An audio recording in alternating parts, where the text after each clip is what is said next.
evening. I'd like to welcome everybody to the April 9th, 2019 work session of Forsyth County Board of Education. If we would all stand for the Pledge of Allegiance. Salute. I pledge allegiance to the flag of the United States of America and to the republic for which it stands, one nation, under God, indivisible, with liberty and justice for all. Is there any needed changes to the agenda? Anybody? All right, I'll make a motion to approve the agenda. Is there a second? Second. All right, second by Darla. All in favor?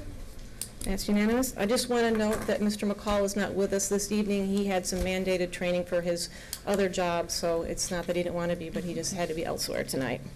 So all votes, if I say unanimous, are 4-0. Next up, we have presentation and discussion with Mr. Perkle. You can start off. Good afternoon. I wanted to remind you, I think all of you are very familiar with the Inspire program that's been happening for the last several years. We had 7 folks who have gone through the Inspire program this year. Just to remind you, this program was designed for current assistant principals who are aspiring to move into the principalship. And they have been charged with, this program, to design, implement a significant school improvement project.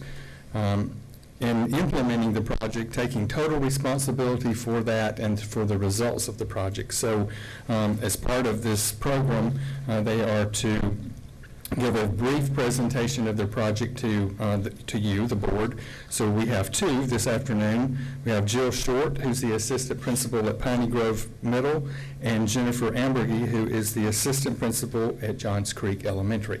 So we're going to ask Jill Short to come and start us off and go first. Jill.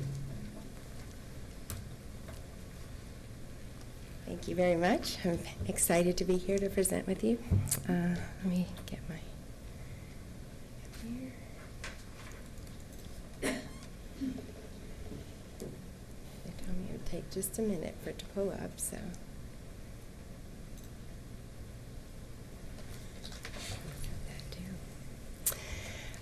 So as Joey said, I'm one of the assistant principals at Piney Grove Middle School, and when we took a look at our data, our Piney Grove is a very high-performing, high-achieving middle school, and that's a great thing. We had 92% of our students reading at or above grade level, which is fantastic for grades 6 through 8. However, when we dug a little deeper, which we like to do in data, we recognized that only 48% of those same students were writing at the Accelerate learning level.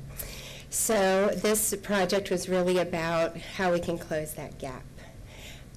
We did dig deeper. The initial study that I looked at was just 17-18, and that showed a gap horizontally. So we had gaps in 6th grade, 7th and 8th across, but also when we went back to look at, or when I went back to look at 2016-17, we noticed that those same students, if you notice on your slide, in 16-17 in 6th grade had 39%. They were at 45%. So the gap was getting larger. So that was a problem. And so my project is really about a multi-tiered approach that we have at Piney to help close the gap. The first is that at Tier 1 we would provide school-wide professional learning, because the gap in writing is not an ELA only issue. It's across all content. And so in order for us to really close the gap, we had to develop all teachers. The second tier was to create an enrichment framework that took the place of a literacy course. The third tier was the vertical content teams. I've been at Piney for 4 years, and I started the ELA vertical team the first year that I got there, and now it's in a good place, and we wanted to copy that same format for the other content teams. So what does school-wide professional learning look like? Well, the year one focus was on academic discourse, and we really aligned this to the literacy work that the county was doing. And we believe that using that targeted content vocabulary and research-driven supporting evidence would help result, or would result in a rigorous conversation, and potentially that rigorous conversation would lend itself to more rigorous writing. What does professional look like at Piney? We have whole staff PL, and one of the main focuses for our professional learning is that we want to provide instruction for teachers in the way that we want them to instruct students. And so in order for them to better know what academic discourse is, we took an academic discourse strategy called Socratic Seminar, and we used that in our initial pre-planning, and we had all of our staff participate in a Socratic Seminar about their knowledge of academic discourse and their use of it. So they have a good understanding of Socratic Seminar and of whether or not they're actually using academic discourse. And then we ended with each content team, pardon me, coming up with one small thing that they were going to work on this year to make it manageable. We also do PL for content area teachers, and so during our vertical team meetings, which happen weekly, we provide professional learning with regard to academic discourse as well as other strategies. The picture on your screen is just one of our vertical meetings, and we used another academic discourse strategy called the 6 Thinking Hats to have the teachers come at an idea from different perspectives. And then the final is a Pineapple PL, and that is where we encourage teachers to open up their classrooms as models for other teachers to come in and see what they were doing. So if a teacher wanted to display an academic discourse strategy, she would send that to our instructional coach, who sent it out in an email on Mondays, and other teachers could let me know as the administrator over substitutes if they wanted to go in and see that room, and I would provide the coverage. And we've had over 40 teachers of our 80 that was at the time I created this, participate in that, and that's been very powerful, especially for teachers who were reticent to try something new. Did you find both experienced and new teachers were interested in that? Or? Yes, actually, several of our new teachers jumped right in. You know, they think out of the box. They had no holding them back, and so that was really great. And then we had some of our model teachers who maybe didn't know academic discourse or some of those strategies reach out to the instructional coach to say, I'd like to learn more about Gallery Walk or Think, Pair, Share or Jigsaw. And so we would present that as a professional learning opportunity to the team, and then they would have it in class. And our instructional coach, who's fantastic, also offered to co-teach or to teach and have the teacher watch initially. And so I think that really lent itself to people feeling more comfortable trying new strategies and having visitors come into the classroom. So yeah, it's really great. And so on the next slide, so the initial work that we did at Piney lent itself to another group that I'm involved in at the county level, which is the Job Embedded Teacher Support Team. And my team helped to develop this kind of one-stop shop virtual teacher tool for academic discourse. And we just rolled this out to principals last month and to APs the month before. And it's basically a tool that teachers can use. They can go in by content, and when they go in through the portal, say ELA teachers or fine art teachers, it opens up a whole toolbox, virtual, of links, and it also has videos of Forsyth County classrooms for each of the academic discourse. We picked 6 strategies. And so, but the work that we did initially at Piney, that pre-planning work, and the surveys that we did of secondary teachers, really, that's the result of that. So I wanted to include that as part of it. All right, so Tier 2, the development of the Enrichment Course. So we had a literacy course in place, but I didn't feel like it was very effective use of time. It ended up being a lot study hall most of the time. And so this past summer, I approached Pam Petrovsky, who's the principal, about developing an enrichment course instead, and to use this to increase the executive functioning skills of our students, which was an issue with forecasting, and I'll show you that in a minute, and then also to include writing as a key component. So this is what enrichment looks like at Piney. There's an enrichment framework that covers Monday through Friday. So every Monday, students are forecasting. Every Tuesday, they're conferencing with their teachers about their forecast, what's coming up inside and outside of school. Wednesdays are spent on discussion and reflection. It could be with regard to Newsella, which we use. It could be CNN 10. Could be something that the students are interested in. Thursday they do independent choice or passion projects. And then Friday is really reserved for dropping everything in reading because in our ELA classes we're moving away from reading intently because our reading scores are so high and trying to push in more writing. And so we needed to make sure that the kids were reading for pleasure at some point. So at the bottom is just the essential questions that we had for each day because we felt I felt like it was very important to have a question so they knew why it was we were doing each activity. And then the teachers actually see this. And so, it basically tells the teachers what's going to happen each day, gives them an idea of the time frame for this 50-minute segment, and all of the hyperlinks are there for the teachers to, access easily material. So in the forecasting, there are forecasting sheets within the hyperlinks, and those have taken on all kinds of forms. The teachers have created new ones, electronic ones, and shared them and put them, so it's an evolving document. And they started with the learner inventory so students understood how it is they learn. I think the forecasting piece of all the pieces has been the most impactful for students. We've interviewed several students about it, and they really like being able to see what's coming in the week.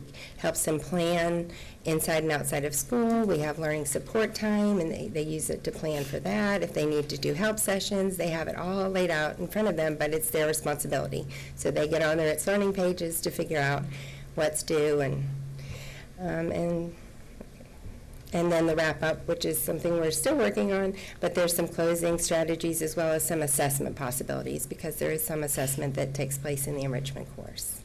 Seems like the forecasting would be a nice way to kind of take the pressure off or the stress. You know how starting a project or getting going is the hardest part, and you kind of procrastinate because you don't want to get started, but maybe like taking that time and thinking about what you had to do and setting a time frame makes it easier to do the rest of the week. Well, that's what we found. The students found that was the case. I think that they enjoyed conferencing with the teacher, but they almost enjoyed conferencing with each other even more, and we've taught them some of those skills as well, because some of the students have no idea what it looks like to plan or forecast. They have absolutely no idea, and their friend might have a great idea, or someone might forget what they have coming down the line, and so that I think has been more impactful. And when we ask students of all of the enrichment framework what's the part they like the most, they'll say forecasting, because then they have that sheet of paper, they can take it home. Now for the virtual ones, they can save it to their It's Learning and show their parents, and it does provide the parents kind of a key to what's coming that week. And I think also for the balance piece, because we have several students who do a lot of work inside and outside of school, and I think when they realized how much they were doing, it helped them to choose to maybe refrain from something, knowing that something else was coming up, whether they're very involved in a club like Science Olympiad or Rough and Reading Bowl, but they also have soccer, and then there are now advanced classes. To actually see it on paper was powerful for them in the balance piece, I think. Yeah. And then the third tier was our vertical content teams, and this was really, it provides the opportunity for increased academic discourse within, the teaching piece. And also a common language, so that progression, since we're having that gap between grade levels, that we would have that progression. And we've taken it so far as to reach down into 5th grade. We talk a lot to the 5th grade teachers at Shiloh, which we really appreciate their feedback to us, and then we also have reached up to South High in 9th grade as well to find out what is it that those teachers need from Piney students who head that way. So it's reached beyond our building. These are just some pictures of what vertical teaming looks like. They do have a goal, and it's just that a clear progression of 6 to 8. What do we want the students to know and understand? And to provide that clear vertical alignment, so we're not recreating the wheel and we're building instead. So fill in gaps if we have gaps, which we do. So the expected timeline, of course, formative results are ongoing. As far as Tier 1, we get teacher feedback every time we do a professional development activity, and that really guides what we do moving forward for professional learning. In Tier 2, we observe the enrichment classes. Some are going very, very well. Others still need a little work, so we're working on that. And we do interview students about the effectiveness so that we know how we can make positive changes. In Tier 3, our vertical teams take action steps. I think that we're still working on the consistency of those teams meeting and getting everybody together. And then summative results for the gap will be found in ERG scores for 2019. And then what we'll do moving forward next year in Tier 1, with professional learning, we will be focusing more intently on writing. 2 strategies that work very well across all contents are the ACEs framework and also the Do What strategy. We did get some information back on how our students, they wrote well but didn't answer the question, so we're really focusing on, do they know what's being asked, and are they answering that question? And that's what that Do What strategy is all about. Tier 2, enrichment course enhancements will be writing across all content areas, and really what does writing look like in math, science, social studies, and connections. Can't leave them out. We will be working on some student agency pieces with our sources of strength as an SEL focus. And then for vertical teams, we're going to have protected time for meetings. Right now it's before school, but we're going to tie them into DCD days next year so that everyone's participating. Although I will say that my ELA group was a little anxious that we might only meet 4 times, so they want to meet in between because they're used to meeting monthly. And then deconstructing the power standards for alignment for progressive instruction. And that's it. Very in-depth. That was really interesting. I look forward to hearing the results later on this year. We're very excited and anticipating good results. Great. Thank you so much. Thank you. Thank you.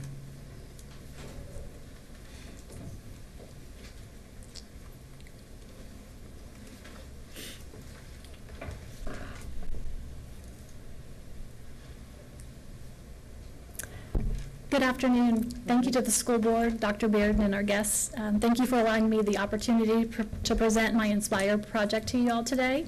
I'd like to also thank Joey Perkle and Alyssa Degliamberto for supporting me this year as I went through this research project. I'm so excited to be able to share today all the great things that are going on at Johns Creek Elementary School.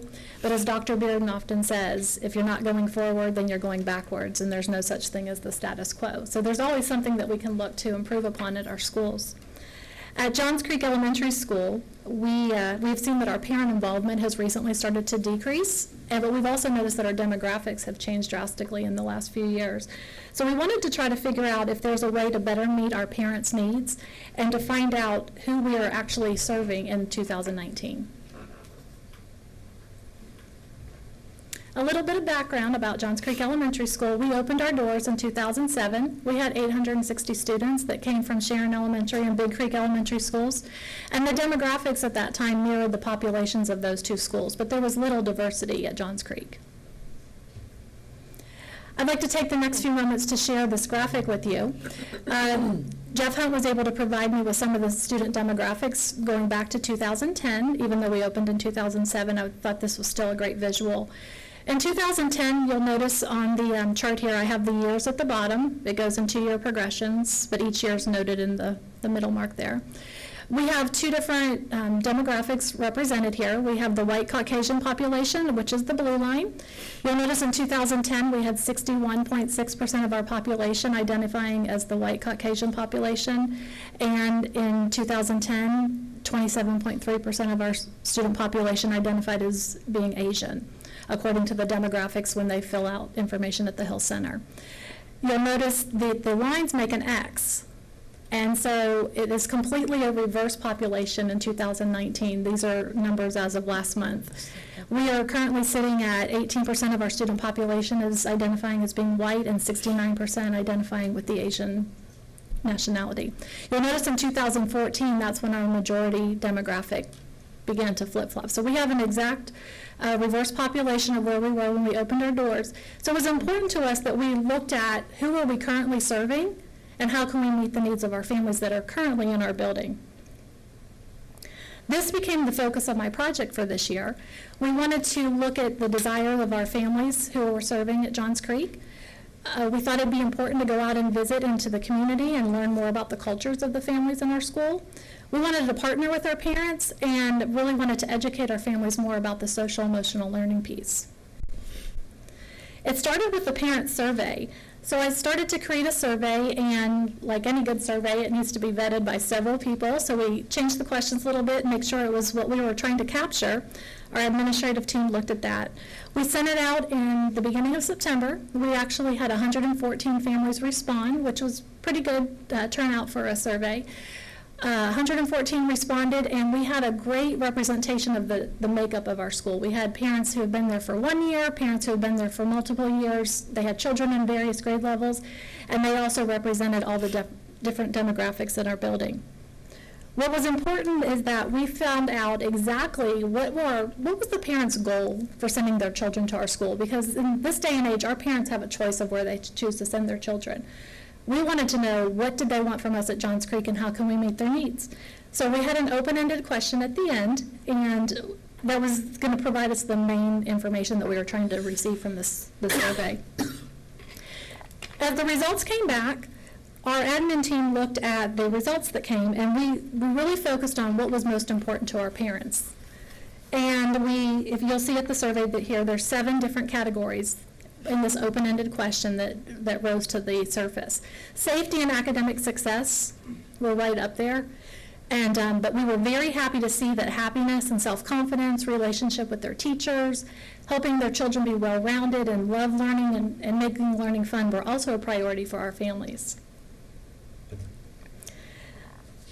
Moving forward, Alyssa and I decided that it would be a great opportunity, as we're trying to learn more about our cultures and our families, to go out into the local churches and temples, because it's a great way to find out as much as we can about our community. So we went and visited with the key officials, the key personnel at the local Korean church, and also at the Indian temple that serve our students, student attendance zones. They gave us a unique perspective, because they gave us the perspective as someone who moved here as an immigrant, but also now what is the second generation families looking like, because they mentioned several areas of, they follow rules of how they were brought up, but as they assimilate into the American culture, things that they are letting their children now do. So we're learning, we serve both of those communities in our school. One thing that we learned is that on Wednesdays and Thursdays, those are protected religious ceremony nights. So just like on Wednesdays, how we typically have our Christian services, a lot of families have participated in those for years in the South. We found that Thursdays was also a protected night for our Indian communities, where they go to temple on Thursday nights. So we're trying not to schedule any school events on Wednesdays or Thursday nights. A common conversation was about the importance of education. Regardless of who we were talking to, we found that education was key, because they mentioned that it was a privilege to get an education because of the countries that they came from. In India, we learned that about half of the students go through high school, because the government only funds education through the age of 14. Whereas in Korea, almost every single person can read and write. It's one of the most literate countries in the world. Either way, though, there's not many universities in Korea for these families to go to. So education is competitive, but it is also a privilege. And so those values are brought here when families assimilate here. One of our most attended PTO events each year is our Heritage Night. And so you'll see in these next few slides, we've got some great pictures here of this year's Heritage Night. It's been going on for about 10 years at Johns Creek. And we give the students passports, little fake passports that PTO makes, and they go around to the different booths that the families put all this on themselves. They fund it, they put it on, but the students go and they become travelers to the different cultures. And they get a stamp at each country that they visit. But as you can see in these pictures, this is what makes Johns Creek so special. We've got such a diverse population where our children learn every single day from one another, whether it be in the lunchroom and they're seeing what someone's bringing for lunch, or they're having conversations about, like, why do you have your henna tattoos on your hand, or why are you wearing that outfit? They're not judging at all. They're truly there just to inquire. Children don't have that judgmental lenses through their eyes. You'll also see in the picture right here, all of the parents, they choose to choreograph these presentations, and so each country puts on a musical performance. And it's very entertaining, it's very well done, and the students, they're just natural entertainers. They did a great job.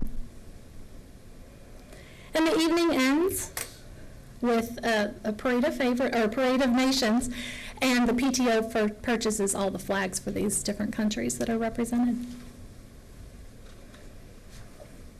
I also, in my desire to learn and grow this year, I've taken time to broaden my cultural awareness by reading both fiction and nonfiction books.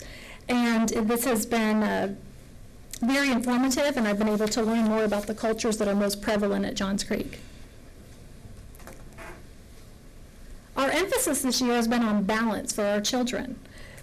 Our JCE counselors reported that students not only in the upper grades but also in the younger grades are expressing to them that they're feeling a lot more stressed than they've heard recently in the past. And so we wondered, could this be because of the competitive educational background of our families that we heard about previously in my presentation? You can see some of the ways on the screen here of how we are trying to decrease the stress for our children on an ongoing basis. This is one of the highlights of the year. I was so excited. This was kind of like my culminating project that we worked towards. We had something called a parent carousel session, and we looked at ways that we could get our families in, because we knew that they wanted to learn from us. That was clear in the survey. And so how could we get the families in and maximize our time with face-to-face time with them, rather than doing them coming in for one session and we teach them for 30 minutes to an hour about one topic and then having them come in again. So we decided to do a carousel, and we offered 5 sessions, and parents would have the opportunity to rotate through 3 of the sessions in that evening, giving them some choice. What we found, though, is that our parents really wanted to attend all 5 sessions, and they didn't understand the word carousel. So that was a learning experience for us, because they thought, if you look at the chart here, you read it from top to bottom. This is session 1, session 2, session 3. There's a lot of stuff. And that's a teaching term. I think that we use the word carousel, and we know what that means. But they thought they were going to hear about all of these 5 sessions during that 40-minute. But really, in actuality, they could choose the one that they wanted to go to for the first session, 1 in the second and 1 in the third. But we had some great sessions planned. I wanted to collaborate with our make it be vertically aligned. So Alyssa and I reached out to Pam Bibick at Riverwatch, and we reached out to Dr. Davison at Lambert High School, and so they came and presented jointly together and did a session. Todd Shirley did a magnificent job presenting about internet and social media. Our parents were floored when they heard about all the dangers of social media and what the students are getting onto in the internet. He also shared some of the current drugs that are out there that parents had no idea, because our world is so different than when we grew up. So that was a very informative session. We also had our 2 school counselors share more about the social emotional piece of children, and what if the child makes a mistake? How can the parents help them recover from that? It's not the end of the world when you make a mistake in elementary school. It's in a safe environment in our school. So we're trying to educate our families about that as well, and how the parents can help relieve stress. And then we also had our 2 academic coaches talk about math and literacy, because as you know, learning today is much different than when we learned growing up. And so they were able to give some helpful resources to our parents to educate them in those areas. You'll notice something was intentionally left out of the carousel sessions. I typically, every year in February or March, I do parent training sessions in the morning and then again in the evening, educating our families about Georgia milestones, because that is very important. Well, it's one piece of our day and our year. Parents do want to make sure their children are prepared. And so I decided that it would be much better to focus on the social, emotional, and safety pieces when we have our parents face-to-face with us in a meeting. And there's no reason that a webinar couldn't convey that same information about Georgia milestones. So that's available on our website. One of the instructional coaches and I did a 30-minute webinar. So we went through it thoroughly. And we also gave them our contact information if they wanted more information, and we gave them resources. But we wanted the parents to know that we're making a a definite shift in what we're trying to focus on when they come into our building.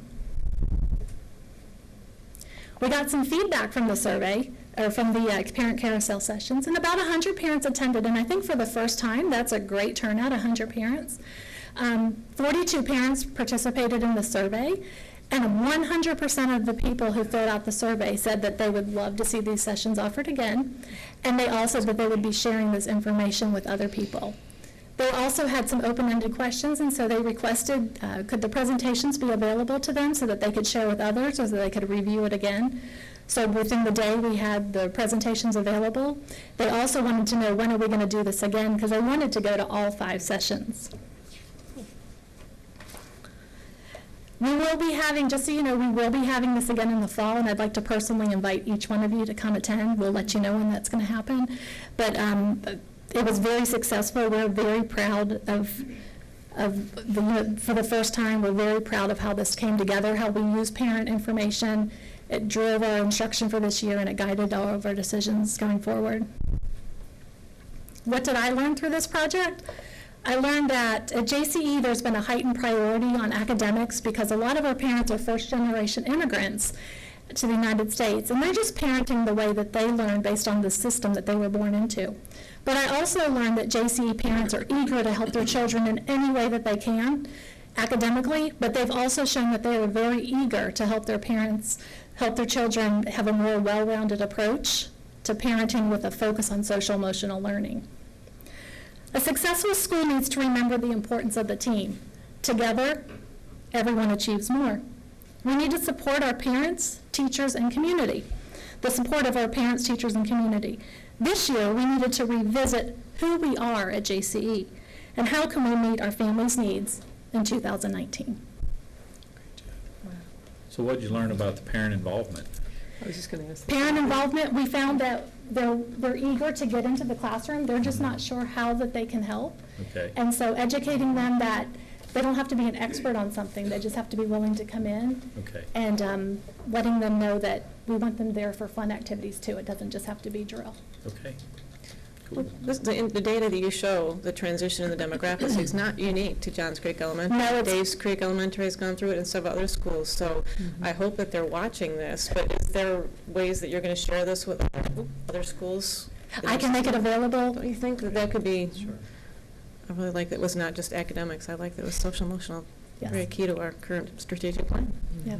Awesome. Thank you. Great job. Thanks. Both of you, great job. Yeah, Excellent. Thank you. exactly. All right, up next is ARC presentation with Fonda Harrison, Rebecca Johnson, and Steve Strawn. This is good stuff, too. It is good stuff. I'm so glad you said that. I saw this at Johns Creek Elementary, and I was blown away, so I can't wait to hear more. Well, so first, Steve, come on in. Rebecca. Come on. I forgot our names were called, right? Yeah. So thanks to Dr. Bearden for asking for us to do a presentation tonight and to share with all of you as board members about ARC and what has happened in our schools. And I say schools, elementary schools, not just kindergarten where this is really implemented, but K-5 in our elementary schools. So Steve and Rebecca and I are going to share a little general information history with you. And then because of Dr. Bearden's request, we have 3 teachers, or there's 4 because there's going to be a partner presentation, to share their excitement and how ARC has really changed reading instruction, literacy in their classrooms. So let me pull up our presentation here. Here we go. First of all, as it's coming up, this is Steve Strawn. He's our ELA K-5 content specialist, and you all know Rebecca. All right, there we go. Okay. So just to give you an idea of literacy resources in Forsyth County schools, interesting that for kindergarten and second grade, the last adopted series that we have for resources for kindergarten through second grade was in 2003, so 16 years ago. And so these teachers were eager for new resources for the teaching of reading. And we've been having conversations about that for quite some time. But changes in our financial situation with budget and that kind of thing, it's just not been able to happen.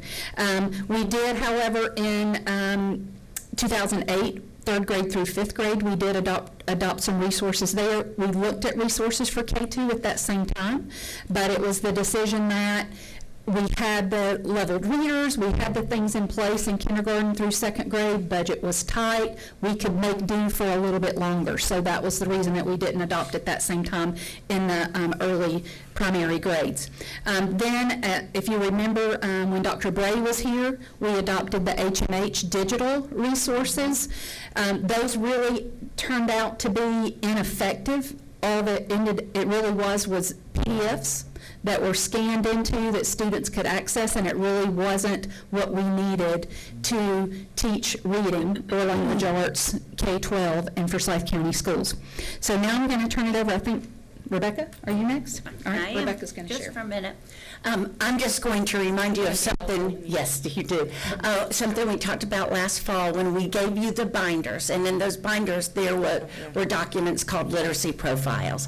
So what we did is after that HMH adoption, we stopped in our tracks and we asked ourselves, what is it we really believe about literacy? Because we came to the realization we can't determine what resource we need when we don't have a deep understanding of what we believe. And so it was at that time that we developed the K-12 literacy profiles, where we clearly laid out our beliefs, and then we clearly stated what that meant for students, and then what would be expected of our teachers to make those outcomes a reality, and what would be expected of our leaders. And once that was done, we were able to move forward and start looking at resources, trying to find one that was aligned to what we believed. Good job, Rebecca. Thank you. Short and sweet. Yes. Oops. There we go. And so we went on a journey looking for resources after we found our beliefs, and we were grounded in our beliefs. And that journey took us 2 years. The first year was looking at all the big resources from all the publishers. We had 7 of those publishers in, and I brought in a team of educators from across the district. We took our time there and we pared that down to 2 resources that we carried over to the next year at the behest of our leaders. We waited, we worked on our beliefs, and the second year we had an opportunity to go to the International Literacy Conference, where we were able to look at 2 other publishers, one being American Reading Company. And so we brought them in, and we wanted to vet them as well. So I had 2 publishers I held over, 2 new ones that we brought in, so we vetted 4 the second year. American Reading Company clearly rose to the top because, number one, it meshed with our beliefs that we'd worked on so diligently. We also noticed that American Reading Company received an all green in its reporting from Ed Reports. So that was a real important piece for us as we determined which resource we were going to go with. So number one, it met our beliefs. Number two, it was met all green in Ed Reports, and that was very powerful for us. So as we look and talk with our teachers coming up in just a few moments, they're going to talk about the happenings in their classrooms, and we're excited about that because that's really where the work takes place. And they're going to talk about those beliefs as they introduce themselves and share with you just the great work happening in their classrooms and the changes for their students. It's really exciting to see. So here they come.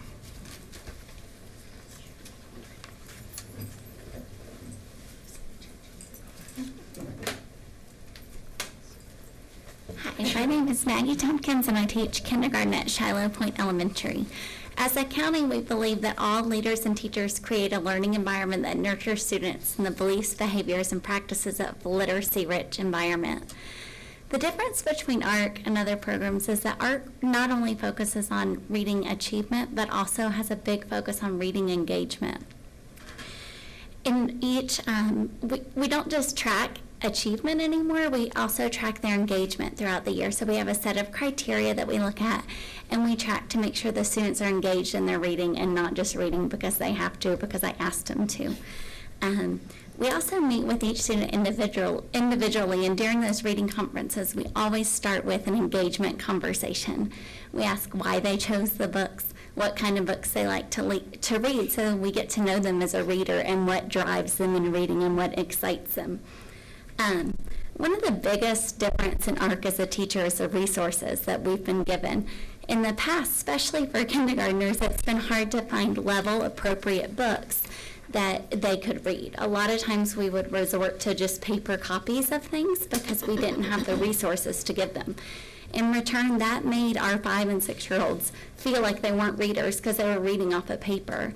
The amount of high-quality, high-interest books that are in their hands is amazing. We have buckets that rotate month to month, and our kids get so excited for the end of the month because they know they're getting new books to read. They talk about the titles and the topics that they're going to get to read about, and these are 5- and 6-year-olds that in August couldn't read, and they're so excited to spend that time daily diving into those books. So the amount of resources has been amazing and really difference-making in the engagement of reading in my classroom. We also get a large amount of high-interest read-aloud books that are above grade level that really spark those interests and get kids to be able to be exposed to books they might not have been able to before, and that has also been amazing. The love of literacy is apparent in our classrooms. When you walk in, especially during those independent reading times, you see kids talking to each other about the books they're reading, totally engaged in their books, and I'm excited to share recommendations. This morning I heard a kid say, "You've got to read this. I read it last night. It was so cool. It taught me more about the savannas." And so we're talking about ecosystems, and they were just so excited to be able to share that information with each other. And what a difference of conversation this year that I've heard about literacy as in the past.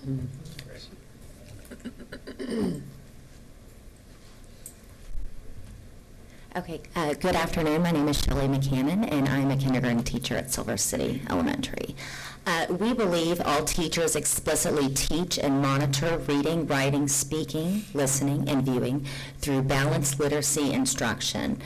When I was asked to be a part of this group, I actually was extremely excited. This program has just ignited another passion in education and really focusing on literacy in a way that is so intentional and so meaningful. And just to be a part of this process has been amazing. When we talk about our beliefs, we look at things such as our partner read and accountable talk. So I know that Maggie was talking about engagement earlier. You not only have kids that are sitting down reading nonstop for 30-minute increments, but they're also talking about what they're reading. They're asking each other questions. They're pushing each other in a way that produces productive struggle. They also, through this program, it's not your just synthetic phonics. It goes above and beyond that as kids are partnered up and they're talking about different science concepts, and they're able to work on phonological awareness and fluency without that being taught separately. Everything is married and intentional in this program. Also, you will see some of my kiddos with their written application. So even their morning work, when we think about morning work, just the quality of just the application, the written application, they're writing about different ecosystems, they're writing about the savannas, they're writing about the forests, they're also writing about here recently bugs and entomology and what an entomologist does. So part of this process that really has spoken to me is the data that's involved. To me, it goes beyond just that mere differentiation. It really looks at personalized instruction. So when you are conferring with a child, you are not only able to tap into, importantly so, as Maggie had pointed out, their engagement piece, their interest, but you're also very clearly seeing instructional strategies to get them to the next level. I had kind of pulled a snippet of one of my students and really wanted you to get a good look at all the information that we have for every single student in our classroom. We are not only looking at charts and graphs, but we are seeing lines of engagement, lines of progress, and where they're expected to be. If you were to look down at the graph below, you see that this student came into school, was a non-reader, and was able to merely track a pattern, and went from tracking a followed pattern in a text to demonstrating amazing growth, more than a year's worth of growth. And that is something that a lot of us in the classroom have experienced and are very, very proud of. You also are able to see for the OLA home update, which is right in here, we are able to produce a tangible report to parents to let them know where their child is, what we are intentionally working on in the classroom, and what they can do to support their child at home. And that is just a piece I think that all of us feel really good about. Finally, if you look over here, each one of us, when we meet with our students, we provide anecdotal records. We're not only looking at just data and numbers, but we're also coming up with instructional strategies and holding ourselves accountable and our students accountable. Right here, we also see for each skill level, we have intentional strategies directly aligned to our standards, and also giving students those skills necessary to make that continued reading growth. You will see these words such as power goals, student ownership, prescriptive scaffolding is what I like to refer to it. It's not just about skills moving on to the next level. It is so specific and intentional. It's amazing. And finally, another piece, it really has created a level of transparency, whether it's within our own school or with vertical teams within our school, looking at other grade levels, and also with, our partner schools, and really talking about and creating that collegial conversation about what is working for you. What have you seen? What sort of growth? And it really has been a collaborative effort and consistent verbiage. We're all using the same words, the same terminology. I know that even our first grade teachers, who are extremely excited, I believe across the board, about the implementation of this program, they're starting to use those words because the kids are going to come to them. They're talking about power goals. They're talking about non-negotiables. They're talking about evidence and data-driven instruction.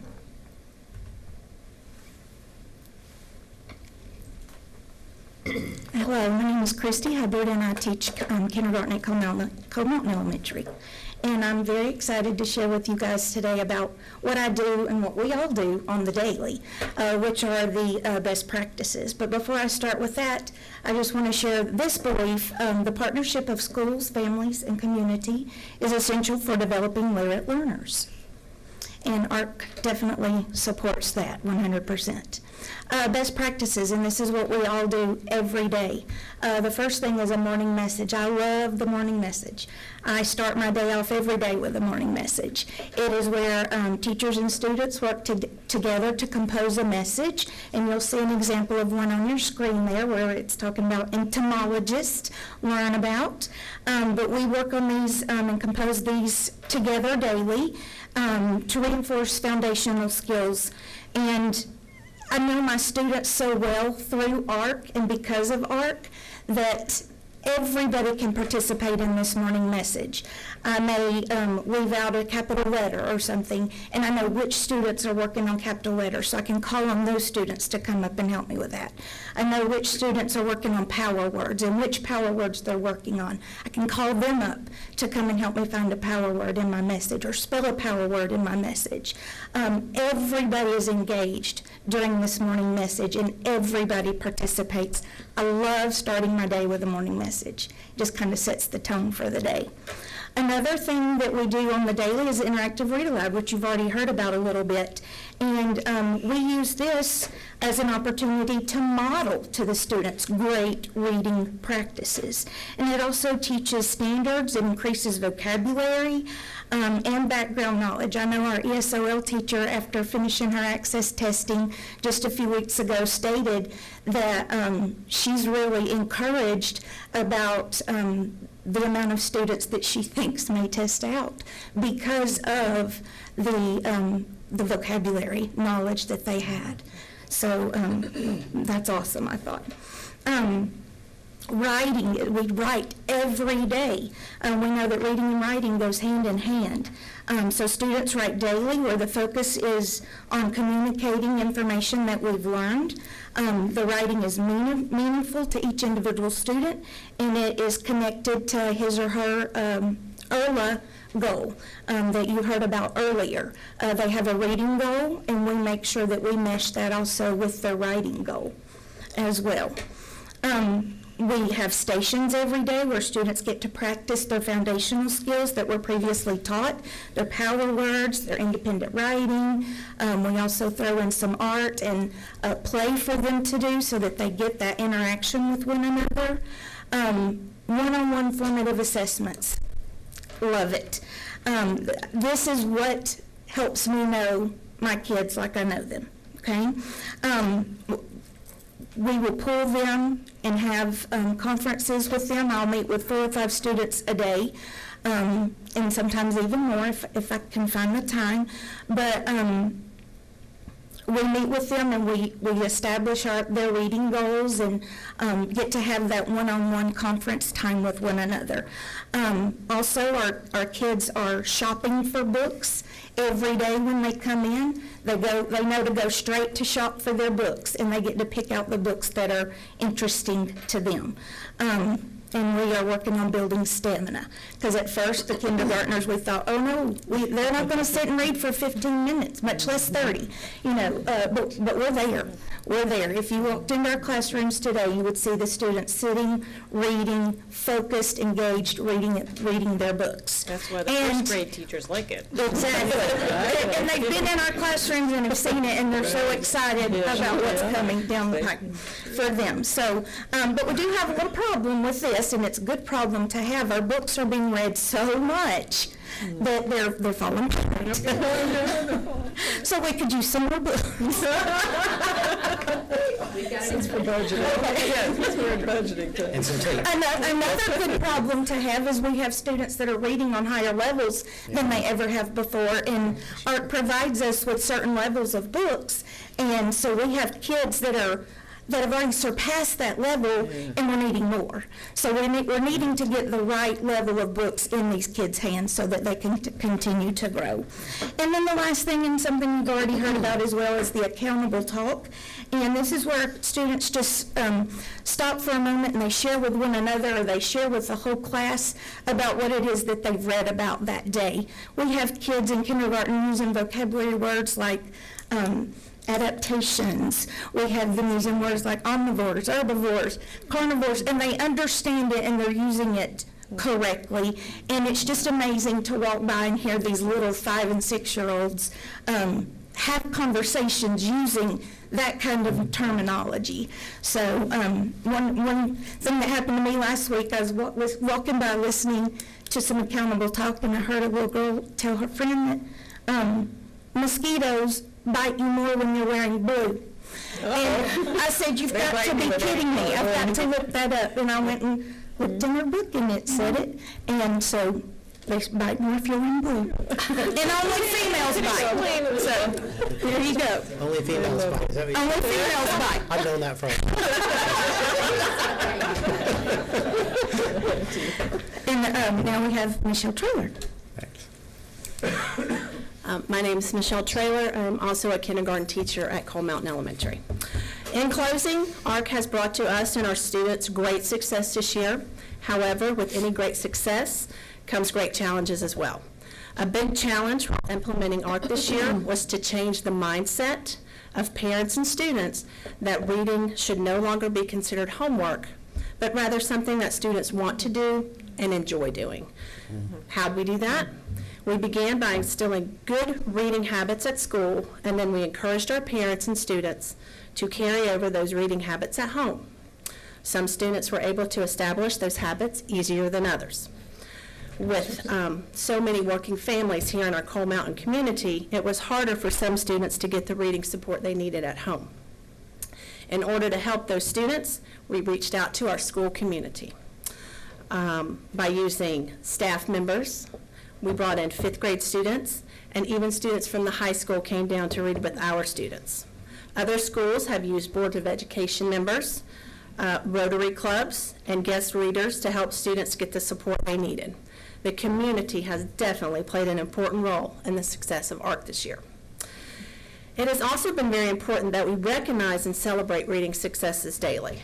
We do this through logging our reading steps, recognizing those students who are meeting their goals with step celebrations, and putting their name on the step walls, which are displayed in our school. And you can see a reading log on your screen. That just gives the students ownerships of what they're doing. Down below there, that's our step wall where the kids get to put their names, and some guest readers that you can see in our picture. It's all about recognizing big successes as well as the small successes. This year has been a learning process which we as teachers can reflect on and improve on next year. The ARC reading program has really brought new life back into the classroom, and the payoff for the teachers is to see our kindergartners leaving as confident students who love to read. Awesome. Thank you for your time. Great job, ladies. So just questions, but also next steps for us, so you know is what we're planning to do. And you may even ask, why did you only do kindergarten this year? Well, first of all, this was a major shift for our teachers instructionally, and it was something that we weren't really sure that we could accomplish K through 5. Because it was really a huge instructional shift for them. The second thing was honestly cost. This particular program is quite costly. For kindergarten this year, as a district, from our budget from teaching and learning, it was about $1.5 million for kindergarten only to do that. So we were a little disappointed last year initially that we were only going to be able to do one grade level. But after we got into it this year, we were thankful that we only did one grade level, because it really was a heavy lift with those teachers to be able to make that transition in those schools because of the difference in what we've done in the past. One of the reasons, and when I talked to Dr. Bearden about this, and the teachers talked about the different resources and the books that are a part of this, that really are something that intrigue our students. It's all nonfiction. All students want to learn about bugs or machines or all those sciencey kinds of, they're all curious about those kinds of things. So that's what this program is based on, with the buckets of books that we have. But another big cost of this program was the fact that they provide coaches. And so each of our elementary school has their own ARC coach that comes into their building. Steve, was it 5 times this year? Seven times at each school. The coach came in for a day and worked with those kindergarten teachers on how this is implemented, went into the classrooms, modeled in the classrooms for them. And then also we had coaches that worked with our principals about how to support this change in the buildings and how to support the growth and the joy of reading and literacy across our schools. And so that human capital is expensive. We all know that. And so, but we also know that this is a program that could not have been successful without those coachings in our schools. I mean, our principals, I've had conversations with them regularly, and I'm sure these teachers also would say, couldn't have happened. That's also something that's very different. There's never been a textbook adoption that I've been through that's had coaching other than a webinar that you might watch, or a one day in the summer during pre-planning to learn about what the resources are. There's not that regular continuous check-in and support. So that's a big component that is worthwhile in this and has really helped to make this successful for us. So obviously, we're looking, our goal would be able to increase to 2 grade levels for adoption this year, moving forward, but we also understand there's a finite amount of money, but we're hoping to be able to increase 2 grade levels this next year to expose more students in our schools to American Reading Company and ARC, and that's our goal. So does anybody have any questions? or comments? I'm just amazed. I also saw it at one of the elementary schools, and just the level of the reading and the writing is amazing to me, because I have grandkids that are in the, the first and the third grade, and there's some of these words, they don't know what they are. Now, my grandson does have some issues and some problems with the speech and the reading and everything, but he is nowhere near this level. But I also see it as a growing process. I don't think you could have gone K through 5, because they're learning words in kindergarten that some of your third and fourth graders don't even know. So to me, I see it as a building process. I really do. But it looks like an excellent program. It really does, because that's a basis for all the other subjects. You have to know how to read and comprehend. Right. Know what this means. It sounds like the coaches saved us a year or two. If we didn't have those, and we probably would have figured out some of the things that they taught them over a couple of years, but having them from the get-go Absolutely. saves that trial and error from the beginning. Right. And they will, you can't purchase this program without the coaches. It's like it's not. They want it to be successful. Exactly. They want it to be successful. Yes, there will be that continuation. It won't be at the same level as far as what kindergarten gets, because we're moving to first grade, so first grade will get that. We'll still have the instructional coaches that we have in our buildings. They also had extra coaching with the art coaches so that they can support the teachers in the meantime between the art coaches coming to the schools. So they'll be able to provide that. And then also, we have new teachers every year. So, the plan for the new kindergarten teachers coming in and that kind of thing is all part of How do you it. characterize that difference between what we did in 2003, and we bought a bunch of books, right? But now we have a new system. It seems like it's more of a system that comes with a way of teaching reading and the coaching that goes with it, as well as the background tools to track it. Because it's individualized learning, everybody's different. We all read different. Right, and before with the old Basel series that we had, everyone was in the same place in the Basel series. It was a very scripted program. Interests. Exactly, and so this helps us. Big difference. You pay more attention. Right. Personalized learning. Absolutely. Yes. Yeah, but the Basel readers were not about bugs. They were stories. They were stories. They might have a little extra something that was the nonfiction. Right. But the primary components of those Basel series were all fiction. Right. So, There's more than fairy tales in the world.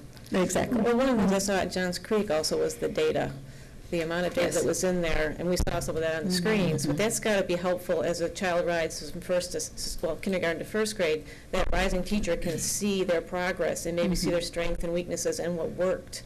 So having that information online, and I knew they could do all kinds of reports. It was an incredible amount of data. And I saw the newer teachers and the more experienced teachers were just as interested in it. And that, to me, they get a teacher who's been doing something for 20 years to try a new thing and enjoy it. I think that was one of the exciting things I saw. If you haven't gotten a chance to go see, I highly encourage this. It's really fun to see in person. Yeah, I echo that. The testimonial from our veteran teachers has been just so overwhelmingly positive, and that was my greatest angst going into this, was how would that be accepted, but it really appears to be universally accepted throughout our district. Yeah, I'm trying to think of a way to characterize it to the public who says book's a book's a book. Yeah. And this is more than just a book. Oh, absolutely. Absolutely. It's a completely different instructional approach with our students. Thanks. Exciting. Yeah, Thank you. really Great job, really guys. Thank you. Alrighty, boys, who's We going need to top get y'all that? some more books. All right. So Drew, I don't know, can you follow that act? Program I change? am not going to try. I am more informational and kind of short, I think. All right, Well, do we have bugs? That's it. You guys have bugs. Some bugs. Mr. Hayes, what do you have for us? There we go. First, in terms of doing this, thank you all for listening. Thank you for Dr. Bearden for making the recommendation to do this. Thank you to Fonda, who really wanted to make sure that this conversation was something that we had across the district for an extended period of time with all of the high schools and all of the middle schools to make sure that we were there. Don Phipps was a big advocate for this, who's the high school director, and then also Joe Capadonia was involved as well. Fonda said she was going to talk enough earlier, so she was going to hand this over to me. Basically, one of the things when I was named to this position at FVA that almost immediately I began running into were ways that students couldn't access certain courses or certain things because they were already a part of a school versus it being a program. Meaning, If they needed to take too many courses with us at FVA, then they had to become a full-time FVA student and then couldn't also take 1 or 2 classes at Lambert or 1 or 2 classes at North. And so we kept running into people like, oh, how many exceptions can there possibly be? Well, now we're a system of about 50,000 students. There are lots of exceptions, as you all get to run into sort of constantly throughout. So one of the tenets that I've advocated for, and that certainly we've looked at as we've been going through, is that flexibility is a tenet of what we try to do. We are trying to offer options to kids so that they can take a class, no matter what, they're able to have access to that class, even if it doesn't fit in their regular day schedule, et cetera, along those lines, and we want that to be both for the families and the schools. We had a lot of this scenario kept cropping up where a student would have gone to school at a base school for 3 years or for 3.5 years, and they wanted to graduate from that base school. But in the last semester or the last year, they wanted to take the majority of their classes online. Well, if they chose to do that through GABS, fine. They could stay, they could do it, they could graduate from their school. Once they went to do it with us at Forsyth Virtual, we had to tell them no, because now you're full-time with us, which means you're going to have to graduate with Forsyth Virtual. And for somebody who's been at West for 3 years or for 3.5 years, you can certainly understand the commitment to wanting to finish that. And so one of the things that this would make possible is that students could walk with the base school that they had been with for an extended periods of time. Again, in terms of the enrollment, GABS, which is probably, for lack of a better term, the biggest competitor for us, we feel like we have a superior product to them. We feel like we're doing a better job in terms of delivering education for our kids. But because they're framed as a program, they're able to do some of the things that we weren't able to do just being listed as a school. And then already under the ACE umbrella, Forsyth Academy operates this way, and we find it working. Gateway operates this way, and we find it working. We feel like having FVA also operate this way just makes sense. People understand, okay, if this student is signing up for the 3 classes or for the 4 classes, it's fine. They're still with us at the school, and we can lay that out, and the communication goes both ways.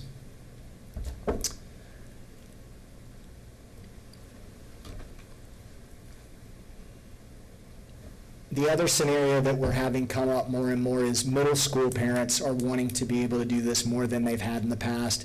And instead of homeschooling, they would like for students to be able to take 1 or 2 or 3 courses at their base school, maybe not halfway, maybe not full, et cetera. Right now, under our current model, we can't provide it. This would give us an opportunity to be able to do that better than we did before. Really, at this point, base school is not much of an option for our middle school kids, and we're seeing it growing. They're either full-time with us or they're completely with whatever the base school is.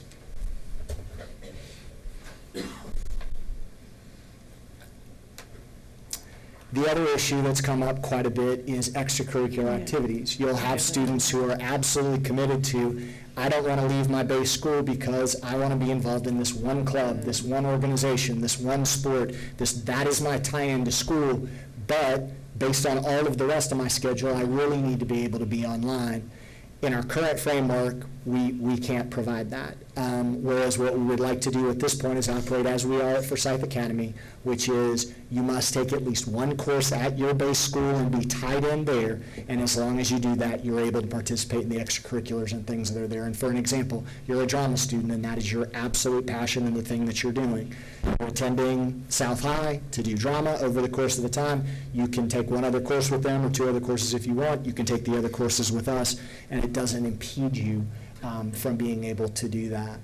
Basically, what would happen under this model is your base school is your base school. Where you lived and where you're districted, that's your school. Now, you can take all of your classes with FEA if that's what you choose to do. You can choose to do a dual enrollment scenario. You can choose to do something that's GABS and FEA along the way, or a combination of all of those things. But with that, again, the transition would be, here is your base school, that's who you're connected to. That would provide a consistency in terms of a counselor who's there sort of the whole time. Generally, when you go to a school, this is my same counselor no matter what. It would also make for kids, and this happens a decent bit, kids go, okay, I want to try this. Okay, wait a minute, this isn't for me, I want to go back. As a program, it's easier to make those transitions to and from than it is from, okay, I full-time tried this, and now I need to go and just start all over at the base school. Currently under legislation, I do not think it's going to pass this go-around, but the Tim Tebow rule was a big thing that was setting up. The framework that I'm listing out here would prepare us for a day if that ends up passing. People would already understand that this is where you live. No, just because you want to take a class, whatever, doesn't mean you now get to compete in sports over at West, or now you're going to go over and compete in this other.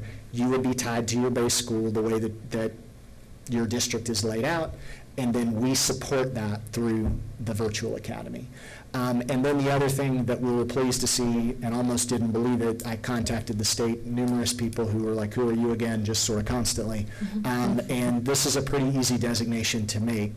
Basically what has to happen is Tim Amerson goes through and says, okay, we are closing FVA as a school, we are opening FVA as a program, one number closes, one number changes, and then it's tied in from that standpoint. There's not a charter, there's not some complicated process that has to happen.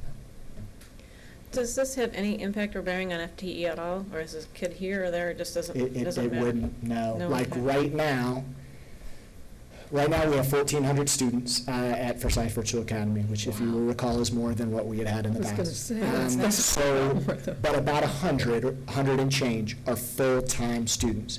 Now, the FTE is being designated right now there, but this would just go and be dispersed back to whatever the base school is. We just lay it out at this, because like Forsyth Academy, for instance, I don't have an FTE. It all returns back to the base school. So even though the students are there taking classes, all of that credit goes back to North. All of that credit goes back to West at this point. Well, your growing numbers shows the need for flexibility, and this will just make it even better. Well, and that's it, because we have pockets where certain schools right now are completely in on it and some are in less, but all of that could change over the course of time. This model allows us to provide the most support to the base school and the kids already, and it's something we think that'll just improve what we're able to do. Yeah, with a system like ours with 94, 95% graduation rate, one question we always ask, how do we improve upon that? This is one way you improve upon that. You have more flexibility for students to meet students where they are, to make sure they're able to find their niche and do it really well. Then I think we have an opportunity to really increase graduation rates. And we're getting much, much better at virtual instruction. And we've got some really great leaders over at Forsyth Virtual that are setting a very high bar for that. And to your point, I would also make that same argument. I think we do it better than what happens through GAVs for sure. Yeah, and that's not me saying it. That's coming from our students who have done both. Yeah, exactly. We talk to kids who have taken GAVs courses, those who have taken Forsyth Virtual. And a lot of it is the connection, because our courses are taught by Forsyth County Schools teachers. They have that relationship, the rapport with the kids and the families, and that's huge. Virtual students need a relationship with their teacher. Just because they're online doesn't mean they don't need that relationship. Can you clarify again the middle school? Because I know I've heard questions that people want to do that. So where is it at now for middle school? How will this be? Currently, as soon as you're taking the majority of your courses with us at Virtual, you have to be in our school. Okay. If you're taking the majority over there, you could take one class or two classes with us, but you couldn't take more than that. There's a number of kids who really what I want to do is just these two classes or just these three classes at the base school. This would set up the framework where that's a legitimate option. That a homeschool parent says, I want my child doing, I now would like to come back into the school system. I would like for these courses to be taken through Forsyth Virtual, but I'd still like them to be able to take science over at the base school. Well, that would be an option, whereas right now, it's not an option. They would have to 100% be with us. Hard to have a chemistry lab in your home. It is. It is. Yeah. And dangerous. I'm hearing the framework is taking it back in our selective days.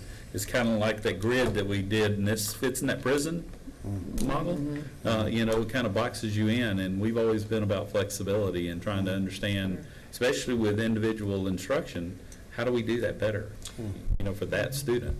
I agree. In a lot of our conversation, that's hard to conceptualize because it's so different than how we grew up. Like when we sat down and had a conversation, I said, y'all, what you need to understand is there is no more, I can't sign up for that course. Like somewhere in the world, you can sign up for that course. You can get online and do it. There's no, I can't do it at this time of day, or you can. It's just a matter of who's going to provide it and what the quality of that's going to be and how it's going to be delivered. And that's just completely different than what we've done in the past. But yes, this enables us to do more. Okay, so Tim Emerson needs to do his magic. Do you need a vote on this, or just a Yeah, direction? we will have it on the agenda next week for a formal vote, and then we will take care of the paperwork process. For this coming school year? For the upcoming school year, correct. Okay. But it won't actually occur until the end of June, because Right. this school year has to close out for Right, students. right. And then once So that it'll occurs, start. then Tim will. But it can Fill out still paperwork. So happen. how are you going to, so how is this going to be explained? Great Is question, this a- great question. First thing we're going to do is I'm going to speak to the counselors in general. I didn't want to jump the gun. Y'all were first in terms of, Dr. Bearden and then y'all, in terms of this conversation. We'll be talking to the counselors in general that are already working with kids in FEA, and then after that, we're going to reach out. The only ones it really impacts are that 100 or so Right. that are full-time right now. Right. That's the only status that's going to change. For the ones that are taking one class or two classes at this point, it's going to operate the same way as it did before.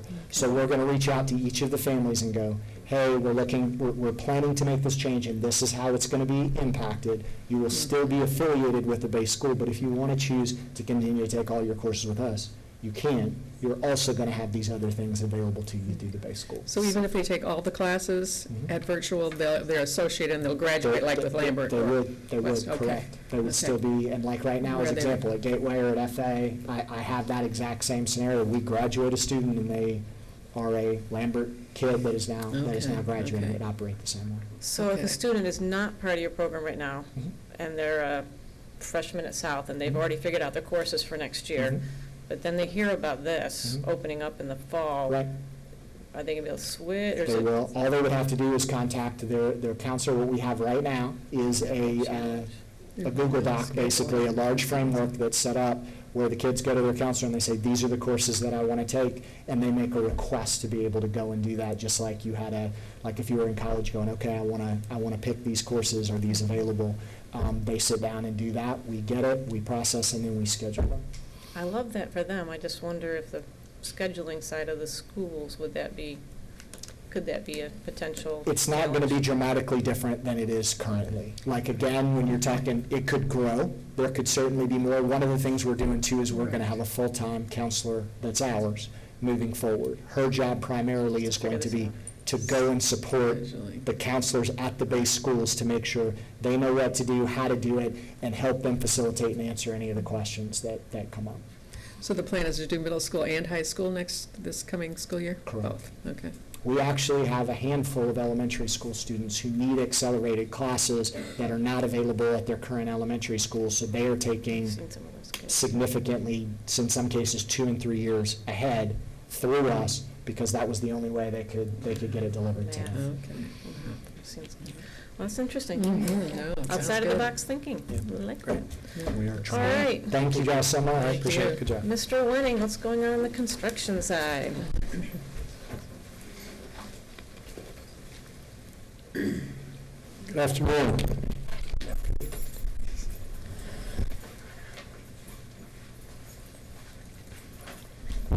So as an executive summary to the construction update, beginning with our high schools, at Alliance Academy, the parking deck precast erection is complete, so that project is progressing ahead of schedule.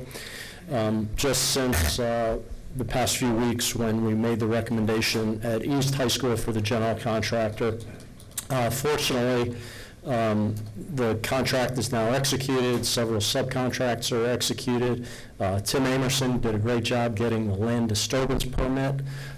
So surveying has taken place at the east site the last few days. We have kickoff meetings with the county and other stakeholders in the next few weeks, so you'll see site work equipment out there in the next couple of weeks. So we're thrilled to get that started in earnest. For ACE and the Performing Arts Centers, design remains in progress.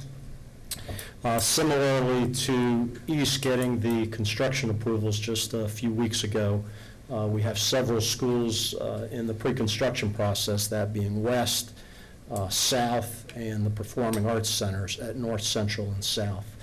So in the pre-construction, contracts executed, subcontracts executed. We've met with the stakeholders at each of the schools to go over logistics, So the construction process is as minimally disruptive as possible. As construction starts for a lot of those, the last day of school, or when school ends. Central, though, as you know, is under construction. Probably some of you were at the Special Olympics a few weeks ago, so fortunately the elevation of the site needed to be raised significantly. So fortunately, those 12 cycle trucks that you see running, we were able to complete that over spring break. So that, from a just safety perspective, is good. We needed to do it for the schedule, but it's great that that operation is complete with existing operations going on campus. Fortunately, the retaining wall, which was a critical aspect for the new grandstand, is complete as well. So the Central Stadium project is moving along well. Going to the middle schools, Hendricks Middle School is moving from schematic design into design development. For the elementary schools, just since you were out at Pools Mill for the groundbreaking, the building pad is now fully up to grade. The foundations of some footings are in progress. We did have some rock that we needed to blast during the excavation of the site, so fortunately that's behind us. And our other elementary school site due diligence is in the final progress with a recommendation to you all soon. And the other project would be Chastity, the roof replacement. We will be forwarding the guaranteed maximum price recommendation to you at the next board meeting, so we'll be able to get that started under construction. The other elementary school project, Silver City, site work, driveway, parking lot, is in progress. Any questions? Oh, good. Just keep the weather going well. Thank you. Thank you. All right, next we have the legislative update. Could you put that up for us, yeah? The legislative session is over. I think we're all kind of doing one of these on that. So we just wanted to give some highlights of what happened this year. It was a very active legislative session, and we thought it'd be good to start out with our priorities, because this year we were very pleased we sat down with the delegation and we sat down what our priorities were in the beginning of the year, and they had their priorities and they actually did some alignment. So I just wanted to quickly remind everybody our priorities this year. The first one was keeping our students and teachers safe, and you'll see that in some of the bills that was passed. Mental health services that wasn't necessarily made a hit, but that was in there. Next, we had recruiting and retaining teachers. We really wanted to work on the salaries, and I think you probably heard about that. We'll talk about that. And then also to continue to fully fund QBE, and flexibility is something that was important to us on many services. So those were our priorities, and we'll talk about how they were addressed. One of the first bills that was signed this year, the first one, was the school bus bill, SB 25, and that was just clarifying the law that had been done the previous year on passing the school bus when you could and could not, and that was a welcome change. I think everybody was happy to see that one signed by the governor first thing. The school safety bill, SB 15, made it through both sides, and it is awaiting the governor's signature. That basically was a lot of details, but it was requiring regular safety assessments, additional reporting, tip lines, annual drills. A lot of stuff that was in there are things that Forsyth County is already doing, so we were good with that, but it's good to see that a lot more standardized process across the entire state for student safety, so that was great to see that addressed.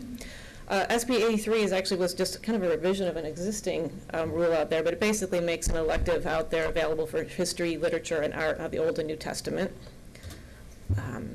Senate Bill 30, that was the big one probably most excited about, was the passing of the amended budget.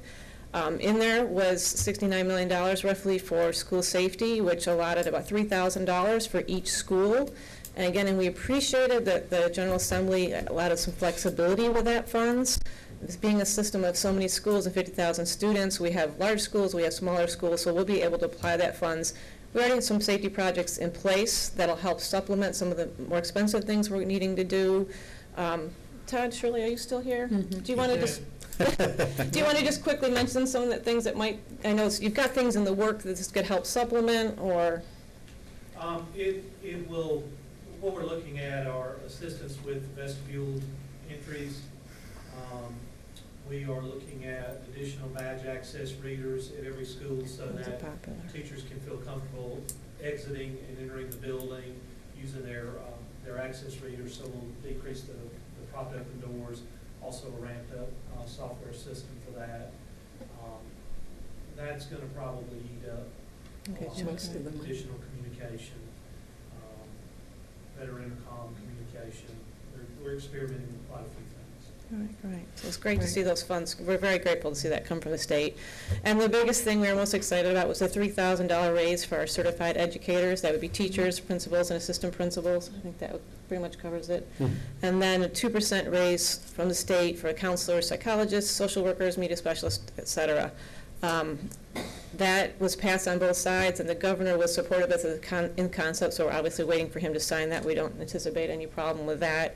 Just one thing to note, that those funds are applied to the QBE funding formula, and systems like us, we supplement the state salary schedule, so we already pay a little bit more than that, so that could affect us. And we also have locally funded positions that we feel very strongly about. For example, last year we added the 6 student advocacy specialists as well as school counselors at the high schools and some of the elementary. Those are positions that we felt strongly about that met our strategic plan, but we chose to do that locally. We do not receive state funds. So we'll have to figure out when we go to do our budget, we want to address those positions as well, not just the ones that were funded by QBE. Do you want to add to that, or does that cover it? No, that covers it. Oh, you had some other bills that you wanted to... Yeah, there's more bills, but that was just... all right, I'll move the rest of this quickly. One of the most lively conversation was the education savings account, or otherwise known as the voucher bill. This is a topic that comes up year after year. I won't go into the great details. It was basically a debit card that allowed parents to take their state funds and apply that to a private school or their home school. A lot of lively discussion. It got from the Senate to the House, back to the Senate. It ultimately did not get passed out of the Senate. I will say, while it was a lively conversation on both sides, I will give credit that on this bill and several other bills, our delegation, as well as the General Assembly, did listen to feedback from our school systems. And even if we didn't particularly care for a bill, we said, well, we wish you would change it to this and that. And they did make several changes in this particular bill. And I said SB 173 plus because there were multiple bills that this was attached to. But they made changes based on input from us and other systems. So it is good to say yes or no, but it's also helpful to give feedback. So that this is one of those cases. It didn't ultimately pass. It could very well come back in the future, but at least there's some groundwork. They've got some feedback from us, and we'll see what happens on this one. HB 40 and SB 48, the dyslexia bill, that one did get passed on both sides. There's a lot of details in that bill. This is, again, one of the bills where we are doing a lot of the things that are detailed in there that would now be required statewide, but because we are doing it, we gave a lot of feedback on how we're doing it and how it was listed in the bill. So we're glad to see more attention brought to dyslexia. We also hope it brings more attention to other special needs in the system that we have in other systems. So we're waiting for the governor to sign that. One of the hot contested ones was the school calendar. That was only brought forth by one member of the House. It really never even got out of the House into committee. It was major discussion, a lot of pushback from the community. We felt, and I know Dr. Bearden felt extremely strongly, that when it came to the school calendar, local control is where it's at, and fortunately that did not go far. It is over for now. Hopefully it will not resurface. Changes to dual enrollment. This one I didn't see coming earlier in the session, but initially they were trying to limit it. Dual enrollment's been very popular. It was been pushed from the state, and we encourage it, but it ended up costing the state a lot more money than they originally intended. So it was just so popular, it's just hurting their budget. So understandably, they were trying to pull in the costs by limiting it to upperclassmen and then limiting the number of hours. We were one of the few systems that really kind of were like, wait a minute, we really want some of our 10th graders to still be allowed, not just, they were cutting off 9th and 10th. And this is, again, one of the bills where we got some feedback. It ultimately didn't go all the way through, but we said, well, look, if you're going to make a change like this, we've got kids that are in the middle of their high school. They've already got plans, or even our 8th graders already planned out their school. So if you're going to make changes, you can't always implement things July of that year. So we had asked for waiting for a new cohort. wait till our students cycle in and they already have their plans done and move on. So it's little things like that that they have made changes. They did allow 10th graders in the revised vision of the bill, and hopefully if they ever continue this, they'll look at the implementation schedule. So again, great feedback from our staff on this one. Tim Tebow bill was mentioned earlier. That one comes up typically every single year, again, hotly contested, but it ultimately did not go through. I think it's one we're going to have to watch for. It has passed in other states, and it has complications, so it's something to keep an eye on, but that did not, at this point, it's been moved on to a subcommittee for additional study. Computer science bill, that, again, had multiple conditions on when it starts and what schools. Some schools were ready. We're already doing it in many, but it phases in starting from having so many schools in your system to all of your schools eventually by 2025. So that is also, I think that is awaiting the governor's signature. Yes, it is. Is that just high schools or is that middle? I think it actually might have been all. Schools. It was K-12? incredibly detailed. K-12, okay. I was just curious. But the thing is, you're going to have it, you want it to be quality. Right. So that was why they, Right. again, I think they didn't initially have it going out to 2024, but they heard people say, you know, we need to prepare for this. If we're going to do it, let's do it right. So, Senate Bill 68 was, some systems are not as open and transparent as we are. They were basically saying at their monthly meetings, like your regular meetings, you need to do financial reporting on where you're at with your budget, and we already do that. So it didn't move on. It's still in the House, but we've got that checked. Same thing with public comment. There was a bill to include that at a regular meeting. We already do it. So sometimes there's a problem in one school system somewhere, so a bill pops up, but we're already ahead of it, so. I think that is it. TRS. Oop, did I miss TRS? Oh, yes. The last two, these are kind of internal ones that were more for us. We followed. It was changes for TRS. Again, this was, one we had some great feedback from our staff. We have a fair number of 49% staff who are experienced staff who are ready to retire, but they come back and work part-time, and they wanted us to start paying TRS, which would have been inexpensive. I think for us that was in the neighborhood around $300,000. Yeah. So that did not cross over, and the other one did not make it out of the House. So we were kind of pleased. And again, one of the things I wanted to thank not only Dr. Bearden, we didn't always see eye to eye with our delegation, but we had great communication with them, and they were fantastic this year. It might have been a 1 hour call, hey, we got a bill on there, what do you think about this? I need an answer. Sometimes we had 2 weeks to review it. I would either talk to the staff, we knew we were working on it, Dr. Bearden, what do you think? And I want to thank our staff, Dr. Salome, Ms. Grimer, we had Sarah Taylor, Debbie Smith. I was so many people that would just, Todd Shirley, when we got a question and we needed an answer, again, it wasn't like, yes, no, we don't like it. It was, well, here's the things you could do to change it. So I really want to thank everybody for those last-minute phone calls and emails and summaries, because they don't know what we do down there, what we do here, and they needed bullet points and short answers, and it was really helpful. So look forward to working with our delegation next year and hope that we continue that conversation. Yeah. And just want to echo what you said. I just thank the governor, lieutenant governor, and the members of our delegation for, again, fully funding QBE for the second year in a row, which is critically important. The additional compensation for staff, as was said in our legislative priority, Georgia is not in the upper 50% in our nation in terms of salaries for teachers. When we need to do better, and obviously our governor and lieutenant governor felt the same way and pushed that through. The governor actually has pledged to increase salaries by $5,000. This was a down payment on that pledge to do so, and it's greatly appreciated. And the recognition and support for public education is evident. And again, we thank them and thank Kristin for staying in touch with our delegation throughout the entire process. It was really important. Well, I think other board members were also very much. Absolutely. Wes was new, and he was right in there making the phone calls, and I know you all were sending the emails as needed. So, all right, let's see what next. Exchange student policy, Dr. Bearden. Yes, we had this conversation. We actually had a policy presented to the board last year that we tabled, which would allow us to accept exchange students.